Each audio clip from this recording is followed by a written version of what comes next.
Dostno hûn hatin ser gor û qebr û mezel. Ez jî mîna wesax bûm hate ecel. Gora min cemidiye serma û şil. Bi tenê me ez bê heval û hogirim. Evê dunya mirar min xapand. Destê min zarok û mala min qetand. Dawiya emirê me da milqebrê hewand. Bi tenê me ez bê heval û hogirim. Zarok û ehl û dosta rondikê çava barandin.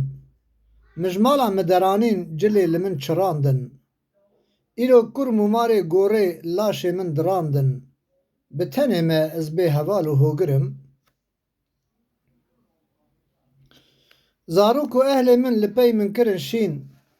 Piştî mirina min derbas bû bihar û havîn. Gelo kîl pey min tê ser qebrê dixweyne Yasîn. Bi tenê me ez bê heval û hogirim. Dostno we min kir gorê we pişta xuda min ev çi hal e. Di peywera memûrê xuda hatin kirin hîsabê milk û mal e. Tel dinyayê çi kir te çi haniye qebra tarî û kortal e.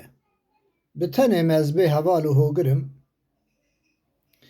Ehl û iyal û malbata min terka min da.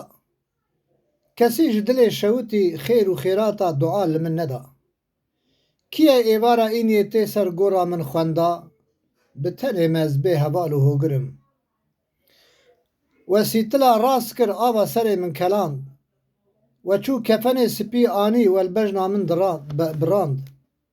Ferş û kevirê mezin werser dilê mişkênand. Bi tenê me ez bê heval û hogirim. Zarok û ehl û iyalê min mehek şîna min kir. Çiqa mal û milkê min hebû we hemiya li hev payî kir.